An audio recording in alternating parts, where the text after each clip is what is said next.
ఒక పక్క ఐటీ పిల్లలు యూస్ కేసెస్ తయారు చేసే పరిస్థితికి వస్తున్నారు. నేను ఒకప్పుడు చెప్పాను, ఉద్యోగం చేయమని చెప్పాను. ఆ తర్వాత ఉద్యోగం చేయడం కాదు, ఉద్యోగాలు ఇచ్చే స్థాయికి మీరు ఎదగాలని చెప్పాను. అదేదో హైదరాబాద్కో బెంగళూరుకో ఢిల్లీకో పోవాల్సిన అవసరం లేదు.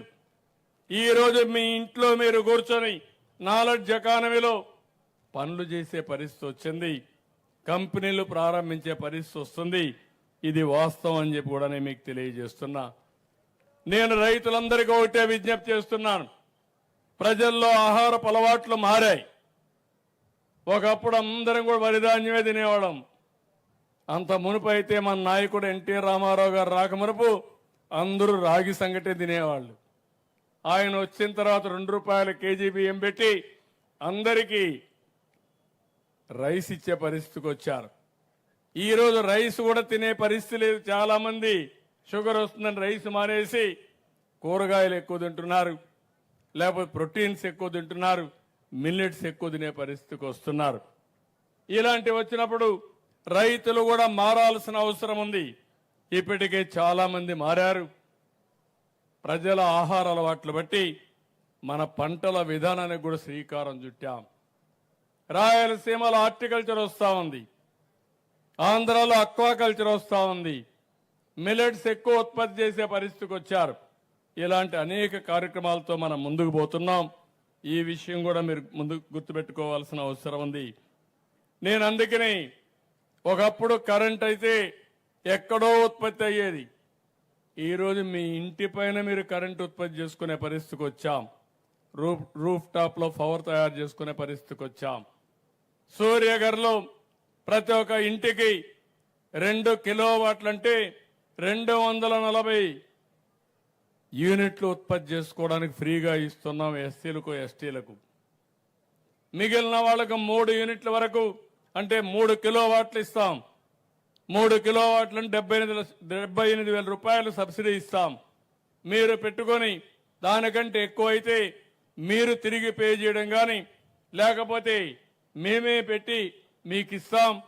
ఆ పైనుండే డబ్బులు తీరే వరకు మీ కరెంటు డిపార్ట్మెంట్కి ఇస్తే దాన్ని స్వాపింగ్ చేసుకుంటారు, అడ్జస్ట్ చేసుకుంటారు.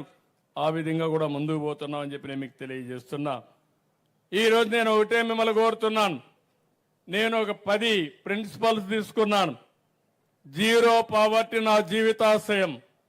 ఎన్టీ రామారావు గారు ఎప్పుడూ చెప్పేవారు, పేదరికం లేని సమాజాన్ని చూడాలనేది ఎన్టీఆర్ కళ. దాన్ని సాధించడానికి నేను మీకు అండగా ఉంటానని మరొకసారి మీకు తెలియజేస్తున్నా. అందుకే ఈ సంవత్సరం P4 అనే పాలసీ తీసుకొచ్చి పబ్లిక్ ప్రైవేట్ పీపుల్స్ పార్ట్నర్షిప్ తో మీ ఆదాయాన్ని పెంచే విధానానికి, పేదలకు అండగా ఉండే విధానానికి శ్రీకారం చుడుతున్నాం. రెండవది ఉద్యోగాలు. ఉద్యోగాలు రావాలి. ప్రతి ఒక్కరికి పని ఉండాలి. పని ఉంటే మనం ఆరోగ్యం బాగుంటుంది, ఆదాయం వస్తుంది, మనిషి కూడా తృప్తినిస్తుంది. ఇప్పుడే ఒక టీచర్ని, బేగం గారిని మీరు చూశారు.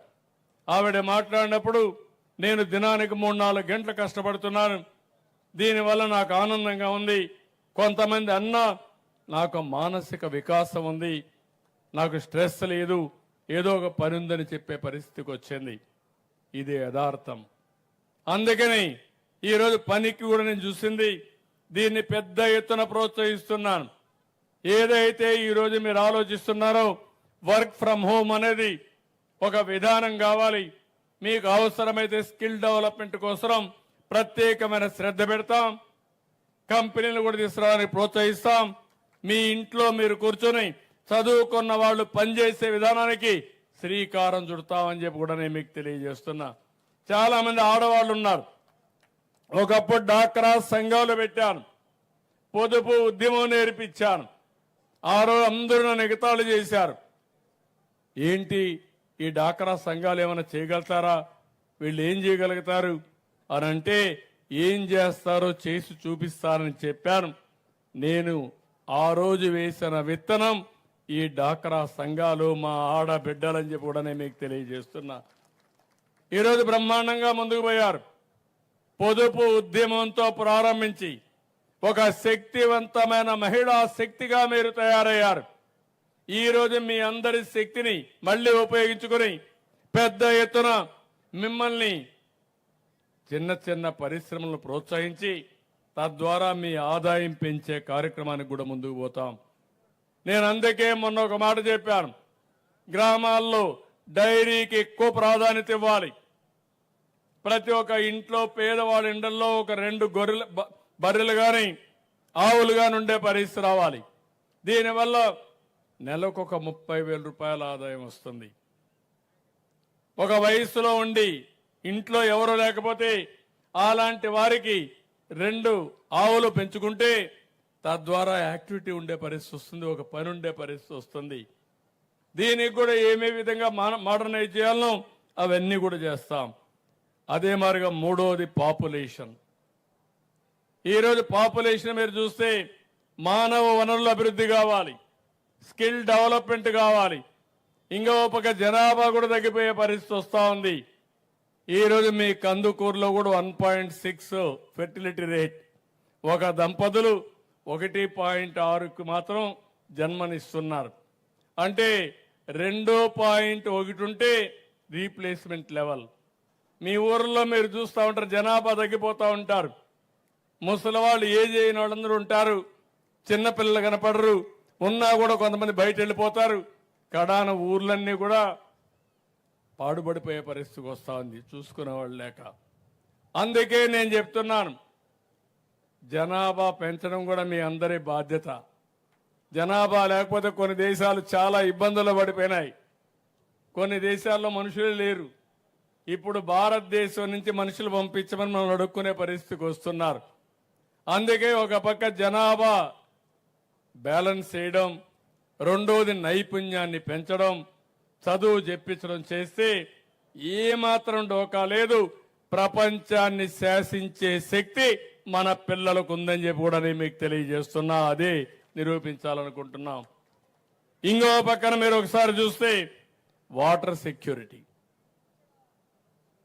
నీళ్ళన్నీ కూడా ఈరోజు మన వెలుగొండ ప్రాజెక్టు పూర్తి చేసుంటే ఈ ప్రాంతం సస్యశ్యామలం అయ్యేది. అది చేయకుండా ఇబ్బందులు వచ్చాయి, దాన్ని పూర్తి చేస్తాం. ఇంకో పక్కన నదుల అనుసంధానానికి కూడా శ్రీకారం చుట్టి ముందుకు పోతామని చెప్పి కూడా నేను మీకు తెలియజేస్తున్నా. వ్యవసాయాన్ని ఆధునీకరణ చేస్తాం, టెక్నాలజీ తీసుకొస్తాం, పెద్ద ఎత్తున ముందుకు పోతాం. ఇంకో పక్క మనం తయారు చేసే వస్తువులన్నింటినీ కూడా